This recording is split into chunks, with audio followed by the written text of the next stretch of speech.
वागीश्वर तीर्थ। राजा ब्रह्मदत्त के यज्ञ में प्रेतों का उद्धार।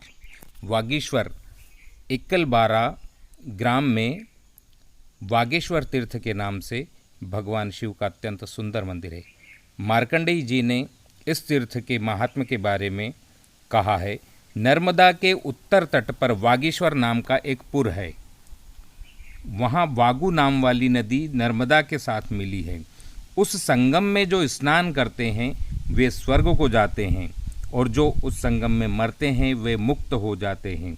वहाँ दानवों का विनाश करने वाली वागीशा चामुंडा रहती है। मणिभद्र और वीरभद्र आदि सैकड़ों राजा उस तीर्थ के प्रभाव से शाप मुक्त हुए हैं। वहाँ तिल सहित पिंडदान करने से पितरों को उत्तम गति प्राप्त होती है। सूर्य वंश में अयोध्या के चक्रवर्ती राजा ब्रह्मदत्त प्रसिद्ध हैं। वे धन धान्य से संपन्न तथा भय और दरिद्रता से रहित थे। उनके शासन काल में समस्त प्रजा बड़े आनंद से रहती थी। उन्होंने नर्मदा और वागु के संगम में एक श्रेष्ठ यज्ञ किया था, जिसमें ब्रह्मा, इंद्र, विष्णु, गणेश तथा महादेव जी आदि ने प्रत्यक्ष प्रकट होकर अपना भाग ग्रहण किया था। राजा ब्रह्मदत्त की यज्ञ भूमि 10 योजन तक फैली हुई थी।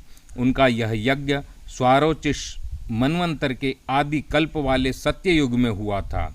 उस समय ब्रह्मदत्त के यज्ञ से तथा वागीश्वर और नर्मदा के प्रसाद से प्रेतों को भी बड़ी तृप्ति हुई।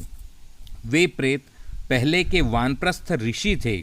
उन्होंने स्त्रियों के आग्रह से सूर्य ग्रहण के अवसर पर कुरुक्षेत्र में बहुत सा दान लिया था।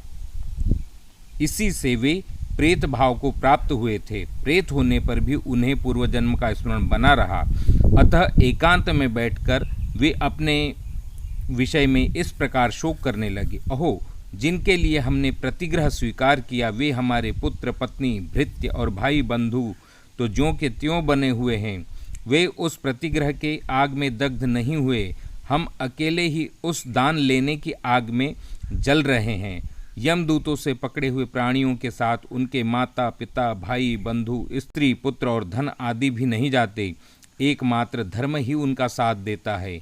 इस प्रकार दीर्घकाल तक शोक करके स्त्री पुत्र से रहित हुए वे प्रेतगण सारी पृथ्वी पर घूमकर नारद जी के उपदेश से उमापति शिव का ध्यान करते हुए उस वागीशपुर तीर्थ अर्थात वर्तमान के मनावर तहसील के इक्कलबारा गांव में आए। वहां स्नान करके उन्होंने भगवान शिव, विष्णु और सूर्यदेव का पूजन किया। ब्रह्मदत्त के उस यज्ञ में आकर वे सभी पाप मुक्त हो गए और ब्रह्मा जी के लोक में गए। तदनंतर राजा ब्रह्मदत्त के ऊपर फूलों की वर्षा होने लगी। इस प्रकार यह वागीश्वर तीर्थ इक्कलबारा ग्राम में है। यहाँ पर पितरों के निमित्त पिंडदान अथवा तर्पण करने से उन्हें शांति और मुक्ति प्राप्त होती है। कब से पूजा कर रहे हैं? मेरे को यहाँ 50 साल हुए पूजा करते करते। इसके पहले मेरे पूर्वज पूजा करते करते 4 पीढ़ी तो मेरे को मालूम है। सीताबाई, भावगिर, शंकरगिर और कल भैरुगिर। अच्छा। 4 पीढ़ियों आदित्य सिंधिया परिवार से के कोई राजा थे। उन्होंने हमको एक दान में मंदिर दिया था और सेवा करो और जमीन भी इसकी। 2 गड्ढे यहाँ किए थे, एक पीछे किया था, एक उधर किया था और करीब करीब 15 मीटर तक का गड्ढा किया था। क्या कुछ नहीं निकला, सिर्फ जानवरों की हड्डियाँ निकली। अच्छा। और पुराने जमाने के चूल्हे चक्की निकले, कोयला वगैरह ऐसा यहाँ निकले थे। उन्होंने कितनी उम्र बताई थी इसकी? 500-600 साल।